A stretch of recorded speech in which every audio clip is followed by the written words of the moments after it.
Uhuru hits at Ruto. Jubilee backs Raila. IEBC nets only 1 million voters in the second drive. From comfort of State House to the political jungle is also there. That is Nzioka Waita, who has thrown his ring or his hat into the ring for his quest to become Machakos governor. Starting February 10th, he will no longer be the president in the president's diary or organizing the president's diary. So that, and also the glorious win by Senegal. One Mane after losing a penalty and also scoring another. So that's also something that is there on the back of the Standard. The Daily Nation, Uhuru set to endorse Raila at party's National Democratic Conference, if NDC is what that means. But yes, that is happening. And also there's a search for HIV vaccination that is yielding new hopes. And I think progress has already been done. A lot of tests already being conducted. And I think it's looking very hopeful. KQ is already dying, but the Kenyan government is still financing it as Jubilee won't let UDA leave their coalition. That is a cry from the Hustler team right there. So all of that is happening on the Standard, the Daily Nation, and also I'd already read the headlines of the Business Daily. But let's welcome back Paul Wambua on set to tell us what he thinks of these headlines. Good morning to you. Good morning, good morning. Welcome back, my guy. Thank you, thank you. How's it been? Happy New Year, I think. Happy New Year, yeah. We haven't seen each other this year, so... Yeah, is it too late to say Happy New Year? It isn't, though. Niliambiwa ikifika around March 1st, no one should say it anymore. Yeah, it's so a new year, and yeah, we are happy to be alive, and yes. Officially, congratulations. Thank you very much. For that very wonderful achievement. Yeah. Now we are certified here on this show. Yeah. As it should be. Yeah. Tell me who else is certified or not on these headlines. My number one to go to thing would be IEBC and it not meeting its target. Right. For me, that is very disappointing because when that happens, the impact is a lot on us, and some of us who are relying on elections to change this country, we have little close to no chance, and it's very disappointing that only the second phase has only recorded 1 million voters. And what is even more frustrating is what IBC has decided to do. They have decided that they are going to give 3 BVR kits to each constituency. And you wonder how that is going to help us. And in between this, you remember... this is going to be done for registration. Yeah, purposes. The continuous exercise, which for some reason, I mean, you can understand that IBC has been a frustrated body. We only got the commissioners the other day.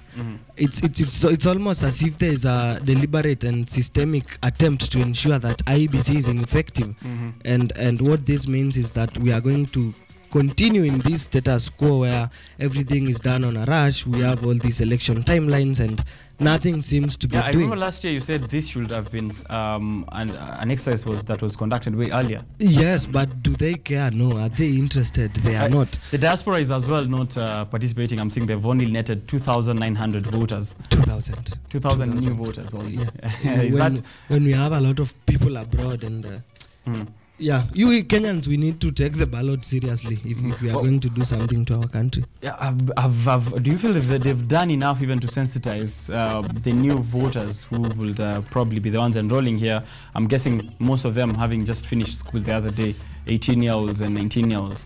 Clearly they have not, and you couple that with voter apathy and things get dark, yeah right. So that is happening. The IEBC has only netted 1 million voters in the second drive in trying to get that. So they're going to continue the registration exercise in Huduma centers countrywide as that diaspora listing dwindles. The most abysmal performance of the past 3 elections. Yeah. That should disappoint everyone. Crazy. And that should make the new administration that will come in, or even now, IBC, you still can do something if you are interested. But now we understand you have all these constraints of finances and everything, and frustrations by the state, which makes it problematic. And then it's one thing to have IBC function, and it's also another thing to have as an electorate understand that we need to be voting. We need to vote in leaders who we think or who we are convinced will put our country right back on track. Right. And also there at the front page is politics, as you've already mentioned. Yes. Uhuru is hitting back at Ruto. Yeah, these people are always feuding. And is he almost name dropping Ruto? You know, I think he's been avoiding mentioning the deputy president directly. Yeah, but I think now it's about time. I mean, the nation are saying that the gloves are off and everything. So I mean, it's getting quite clear by the day where Uhuru stands, and we've always known where Ruto has been.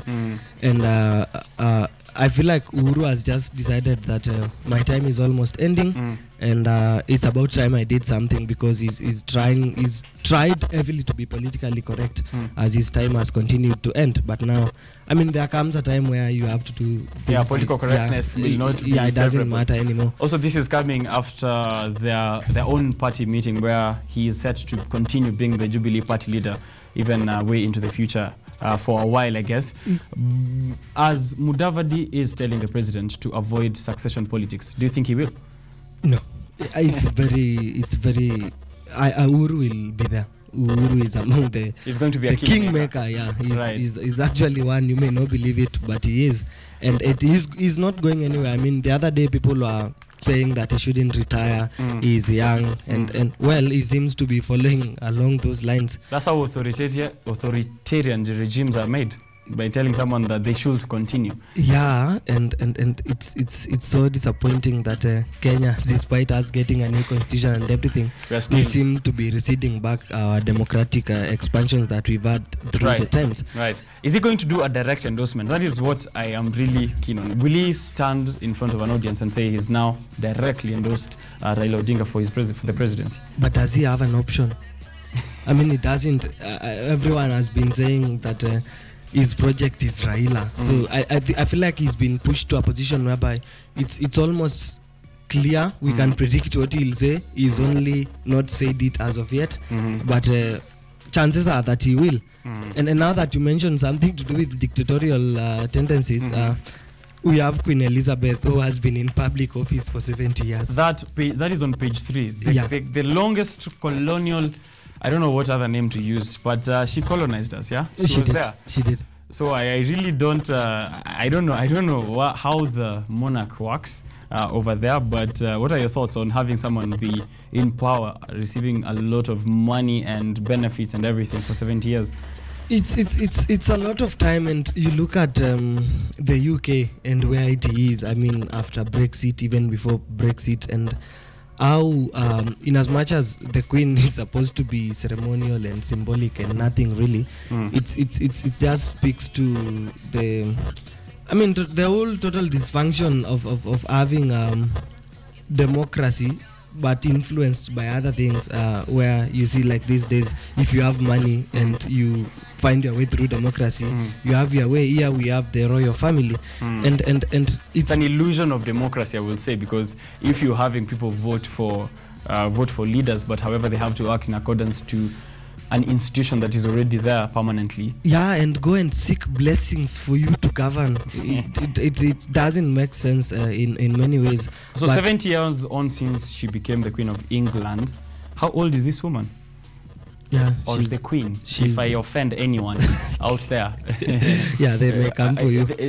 Queen Elizabeth. Elizabeth, right. She's now aged 95. Age 95. Yes. Wow, and that's quite a... You'll remember that our journey began here in our country at the Treetops Hotel after the death of his father. That's why she ascended to power. Yeah. There's a whole story, some wonderful reporting by Wainaina Ndungu. Right.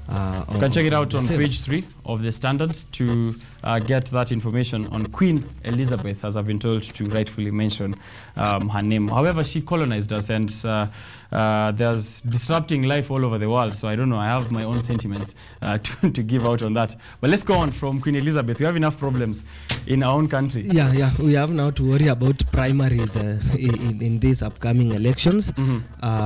Parties are preparing the ground for all this national delegate conference. We've heard that Jubilee will have theirs on the 25th, together with ODM, and then a day later they'll ratify this thing they are calling Azimio Movement. Azimio Movement, yeah, which has netted quite a lot of smaller parties. Yeah, it has. Is it looking hopeful for them, you will say?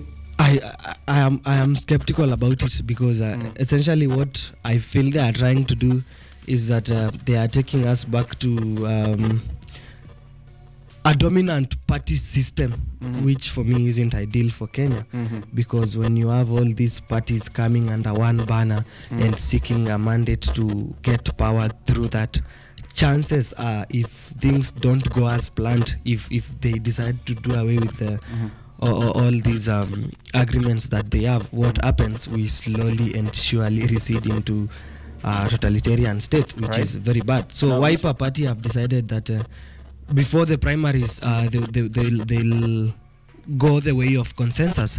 And this is, for example, you look at where Wiper Party is dominant, and it's Ukambani region, and we have a county like Makueni, where you have Kivutha Kibwana. I mean, people now who want to succeed Kivutha Kibwana in the likes of Professor Philip Kaloki and Mutula's son, Mutula Jr., who are very key people in Wiper, and all of them are eyeing the governorship ticket. So Wiper doing consensus is really one thing which may be good and may prove to strengthen the party. Actually. I remember a time when we had ODM and Wiper and Jubilee and UDA. Formerly, it was URP. No, UDA has been a party by its own. The outfit that Deputy President was in before, that joined to URP, yes. URP. I remember when all these parties were as big as the next. URP was as big as ODM, as Jubilee, as Wiper. But now it seems like we only have two parties that are just leading the rest. Yeah, which is bad for democracy. I mean, people fought for multi-party, and now here we are trying to create systems which are you may call them advancements on our democracy, but really, if you look at the undertones of what they are doing, really, it's something fishy which is being gaining ground. Right. Yes. So that is what is happening there in the Azimio la Umoja side, and as well as Mudavadi keeps telling President Uhuru Kenyatta to keep off succession politics as they try to tout or to try to entice Kenyans into their Kenya Kwanza alliance. Mudavadi is being dishonest. And, why would you say so? You wouldn't expect anything less of that, having him joined a group of politicians who pride themselves in being so dishonest, and they lie with impunity. Because honestly, you don't expect Uhuru to keep off succession politics when your whole premise of these campaigns you are making as Kenya Kwanza is name calling him, trying to second guess what he'll do. You are forcing him to. He may not want to, but you are giving him no options. So Mudavadi, I'm sorry, but Uhuru will be there. Will be there. Will be there as a kingmaker. Yes. Is he a dying man clutching to a straw? Drowning? Straws? I will say straws even. Politically, you could say yes. Yeah. And right. You could also think that is going slowly to where Babu Owino keeps on telling these people they'll place them on political oblivion. Political oblivion is what he's staring at. Also interesting is the naming that is happening around this coalition system. What's up with the Swahili? Azimio la Umoja, Kenya Kwanza, Wakenya tuende mbele. Yeah, it's I mean, appealing to these nationalistic tendencies that we've seen rise generally through the world. And you'll remember slogans like Make America Great and how Trump did with that, and now you want to see someone saying like Kenya Kwanza.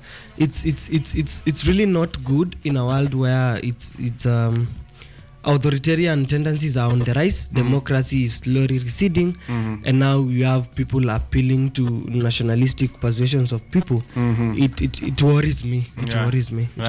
We can see through it.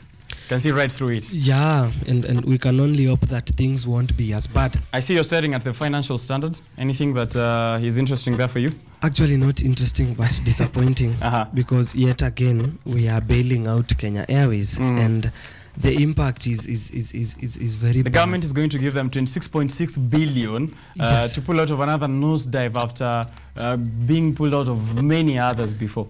Yes, and you wonder, we have all these fanciful committees, we have all these hearings by the Senate, by the National Assembly, and nothing really comes out of it, and it's just pumping money out of this thing which never seems to, get on its feet again and again and again.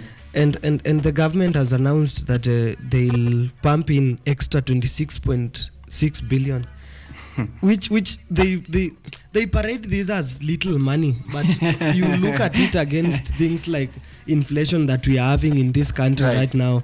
I mean, nothing seems to be affordable as it is. Right. And as you said, 26.6 billion, they're trying to make it seem like a small number. But however, here on the financial standard, we have numbers that are spread out from the previous years. I see here 35 billion was given to KQ between 2016 and 2020. 85.2 billion loans were guaranteed by taxpayers by the end of June 2020. And 147 billion is the restructuring program the government plans for KQ instead of nationalization. Yeah, they should disband this and everybody should go home. let's have a I don't know, these are bottomless, as they're saying here on the headline, bottomless pit that is swallowing taxpayers' money every single year. Yeah, and you'd be so shocked that the 26.6 billion is part of a supplementary budget. And you can be sure that in the next few months we'll have a budget, which will also, I'm quite certain, if things go the way they are going, you'll also have some other few billions pumped in there. And this is against a backdrop where you add that KQ was supposed to merge with some South African airline. Right, I saw they were trying to make a deal. Yeah, and find former Pan-African airline. And so where is this money going to? You are merging this again. You are throwing supplementary budgets in there. I mean, seriously, where are you taking our money? It's going to be a Telkom Airtel situation where one comes into a merger and makes the overall coalition fail. Yeah, and it's very disappointing of an airline which prides in itself. I mean, their slogan is the pride of Africa. Yeah. If the pride of Africa is a bottomless pit for taxpayers' money, then that's quite some pride. So check out that story on the Financial Standard. I think it's the main story that is there. Yes, and now we may want to look at the Daily Nation. Okay, all right, let's move on to the Daily Nation. Yeah, the Daily Nation. I mean, some of these stories are shared across. The Uhuru deciding to endorse Raila, people trying to pressure Raphael Tuju to make the pronouncement that it will be a direct endorsement. And will this help? Will it help to have President Uhuru Kenyatta endorse directly Raila Odinga? It's quite hard one to say, I mean, as accurately, because you realize Raila has always been his own man, and lately people have been fronting him as a project. I mean, I feel like it's dishonest to say that Raila is a project. He may be favored by Uhuru, who is the current president, but that doesn't make him a project. He may be favored, but that doesn't make him a project. Yes, right? yes, it doesn't make him a project. What will you say are the interests of President Uhuru Kenyatta in joining forces with Raila Odinga? Number one, they are all neoliberals, so there's nothing really interesting about them. It's just that they seem to have ganged up against this old Ruto character who has emerged from their terraces. I mean, these are the guys who've made Ruto, and now he seems to be something else. So I feel like, in as much as they may have, I mean, Raila is a social democrat, and obviously he has the interest of Kenya at heart. He hasn't really tried to loot anything. He's been trying to develop our democracy from time to time, and he's done much for our country, but that doesn't give him a through pass to be our president for the next time. It's just that we need to know what Raila you will do for us, and you've suggested things and other things, and you working with Uhuru is one thing. But now you delivering on your promises is also another. Whether Uhuru or endorses you or not, chances are that he will. We'll see how that plays out, because normally you politicians say this, and once you're in power, it's the other thing. They've held crucial meetings, and on February 25th, the ruling Jubilee Party will hold its National Democratic Conference. It's National Democratic Conference. Delegates Conference. All right. National Delegates Conference at KICC. And also, a very interesting quote there from President Uhuru Kenyatta. I only have one vote. But if there is one or even two people who will listen to me, I will not hesitate to explain my choice of a successor. That is sentiment coming from President Uhuru Kenyatta in regards to that story on endorsement. Yeah, and to some other bits of politics, Jubilee are frustrating UDA members quitting party and Ruto. So. But for me, I would really want the editors of these things to really try and fact check these things, because I feel like they are enabling a culture of impunity where people just lie and it seems to be okay, and you lie to gain political capital. I have learned not to trust what this group of politicians are doing, because one will say this, tomorrow they'll say the other thing, and they never walk back their statements, however incorrect they might have been. Right. And it's very frustrating, because they are selling themselves. For example, UDA, they are selling themselves as a very good party, interested in our democratic experiment. But now you look at page 7, and they have cancelled party elections after putting them off 4 times. 4 times. 4 times. Now the 5th time going now. Yeah, and they won't have them. They'll have them actually after the elections. Tell me what... After the elections? Yeah, after the general elections. Tell me what kind of party which parades itself as something... Kenya Kwanza. Yeah, Kenya Kwanza. And this is what they are doing. Like, you say that you want to be different from all these other parties. I mean, Jubilee has never had the party elections since 2016. Here you have UDA who want to have these things after the general elections. So... these are the parties that are supposed to help us as a country and do a democratic process. Yeah. So 2 interesting things that people should check out on that page 6 and 7 is UDA members are claiming that Jubilee is frustrating their efforts in moving out of the party, but as well the ruling party is accusing DP's outfit of hacking into the database and stealing party members. Yeah, and it's a very confusing thing, because Veronica Maina says this, the Register of Parties says this, right. The UDA members themselves are saying this, and they're actually not even UDA members as it is. They are Jubilee members. They're Jubilee members who have not yet moved over to UDA. Yeah. All right, so that's that on politics. As we move on from politics here, the universal health coverage is something that I wanted us to look at real quick as well. Uhuru Kenyatta, for me, I feel like this is him trying to bolster his chances of having what you may call a legacy, and health has been one of those things, because he's been trying here and there to work on projects. I mean, the other day he was opening hospitals by night around Nairobi. Now he's with Joe yesterday, and they were launching an interesting photo that I never thought I'll see together, smiling, is President Uhuru Kenyatta and Governor Joho. Yes, and you remember that the other day they even, some few years ago, they were throwing... and locking Joe from accessing where the president is. Yeah, I remember that incident. Yeah, but now things seem to have quelled down since the uncheck and everything, and politically, Uhuru has had us quite a stable ground, and no wonder Azimio has gained traction as it is. So now, with the universal health coverage plan that President Uhuru Kenyatta is rolling out,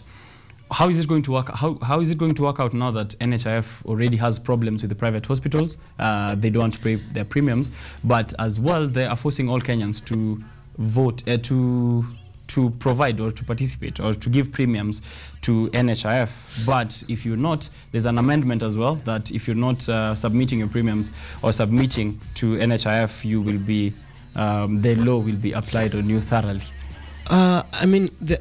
There are honestly a lot of technicalities with this thing with the NHIF. I mean, from trying to amend the act, from trying to change the name to make it more expansive and accommodative of other realities of working with other agencies. But the government, I feel like it's slowly been trying. Is they have they are working with WHO, they are working with AU, and the pilot programs have quite been successful. Okay. Some of them have even been devolved to some counties like Makueni, and with this, what means is that healthcare as a matter of concern, because it's a right, it's not a privilege. It could be achieved through NHIF, but what that requires is a lot of interorganizational workings to ensure that the effectiveness as assured by the president edicts, because he keeps saying a lot of nice things. He keeps buying a lot of equipment. Some of them are never used. Right. If you would try and follow up his word, I feel like universal health coverage would really help us. Will be quite something. Yes. So we'll be seeing how that develops. So you can read that story on page 9. Of course, there's a quote from the World Health Organization chief, who also met with President Uhuru Kenyatta as he envisioned his UHC plan, and they are saying that it's good for the nation as we try and recover from COVID-19 even as well. So hopefully that pans out well. Yeah, you could also check out on page 10 of the Daily Nation about the KQ thing, which for me it keeps on disappointing. And people are losing jobs over there as well. Yeah, you can imagine now the number of people who will get jobless all of a sudden because of a restructuring program. Crazy story. Banditry is still going on in Baringo.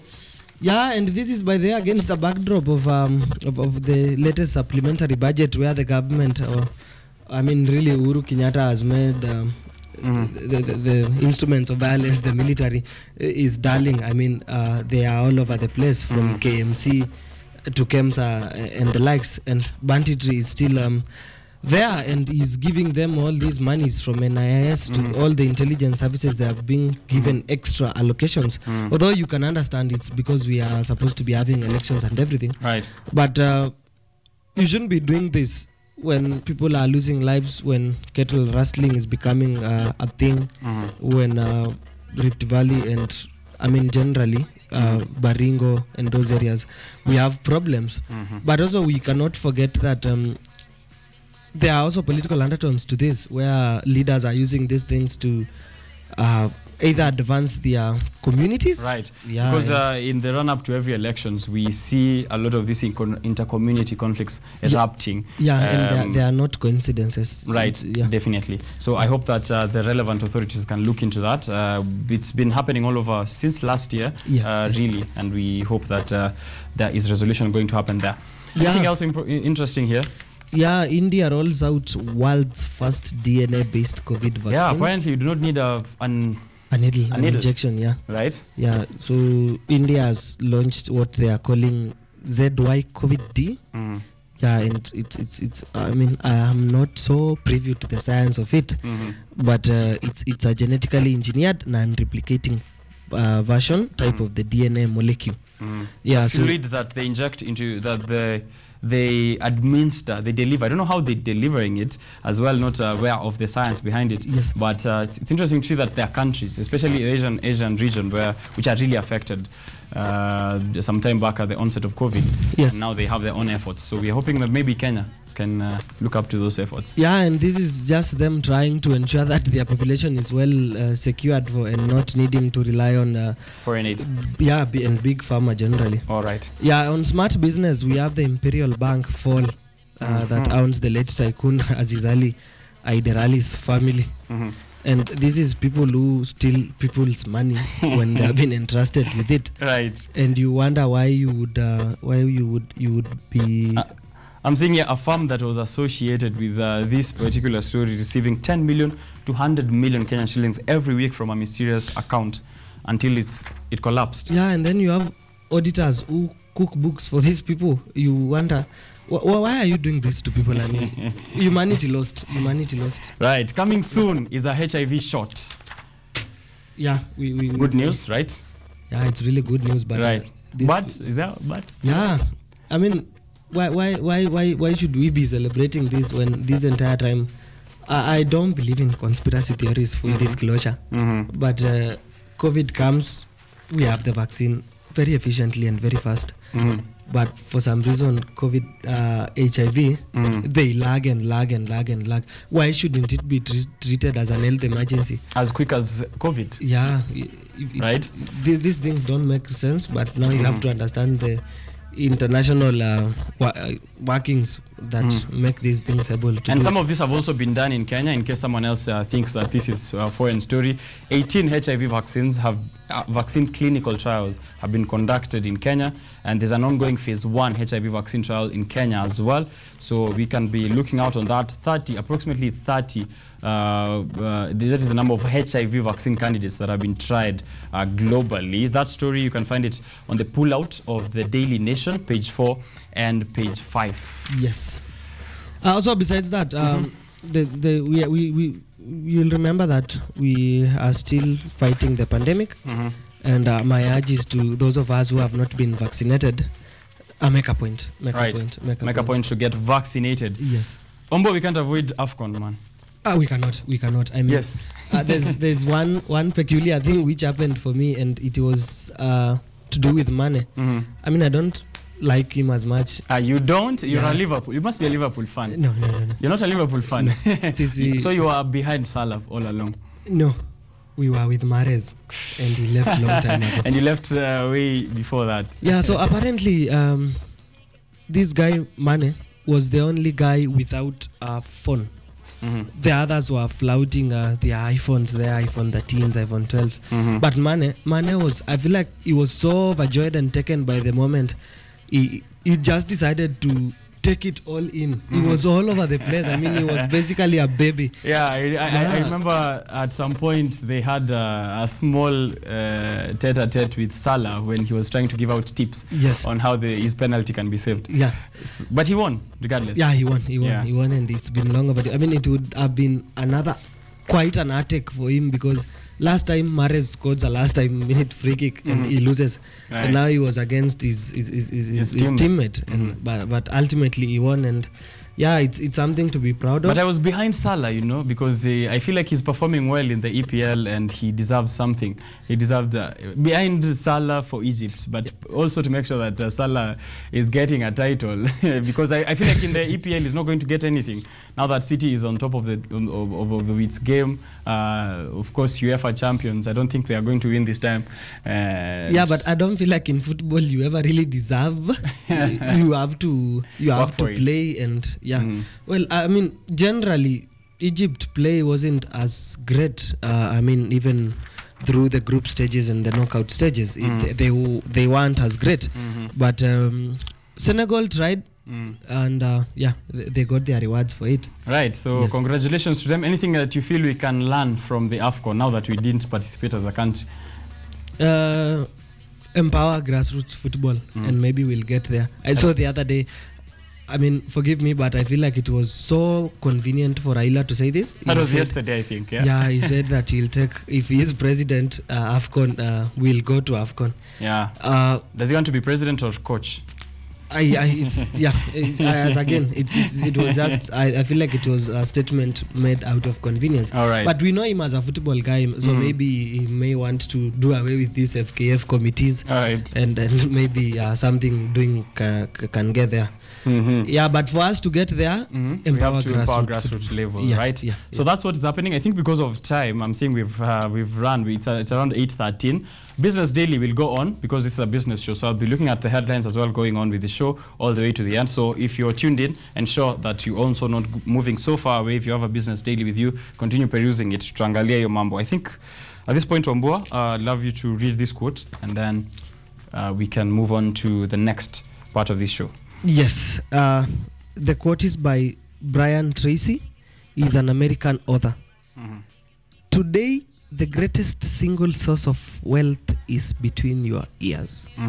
Today, the greatest single source of wealth is between your ears. My eyes or my nose? My brain, that's what they mean. Yes. Yeah, definitely. The biggest source of, what was the word? Of wealth. The biggest source of wealth is being between your ears. And because this is Biashara Tuesday, we're here ensuring that you are getting to your sources of wealth. And the head of university relations at Zalego Academy, Victor Muthama, will be here joining me in a short while to discuss matters of industry and also, entrepreneurship there. Passion. He has a passion for tech and he thrives on connecting talent to the industry. How is he building a community of educating youth on careers and for the future? That is a conversation you want to miss out. Continue giving me your feedback on Facebook at KUTV Kenya and also on all the other platforms. I'll be able to see that. But for now, thank you very much, Wambua, for having this conversation with me. Yeah, we had missed you here on set, and it's glad to hear some of the thoughts that you have, because I am sure, or as I've observed, some of the things that you said last year, they've come to fruition this year. Yeah. Sort of a prophet yourself. Not really, but a boy can try. You're just well read, yeah? Yeah. Also, so read the dailies, people. There's information you may want to learn from in there. Yeah, surprisingly, 70% of Kenyans don't read the newspapers anymore. So please make sure that you're checking that out. Yeah. Asante sana, have a good day. And let me go for a break and then come back with Muthama. So don't touch that dial. This is still Biashara Tuesday.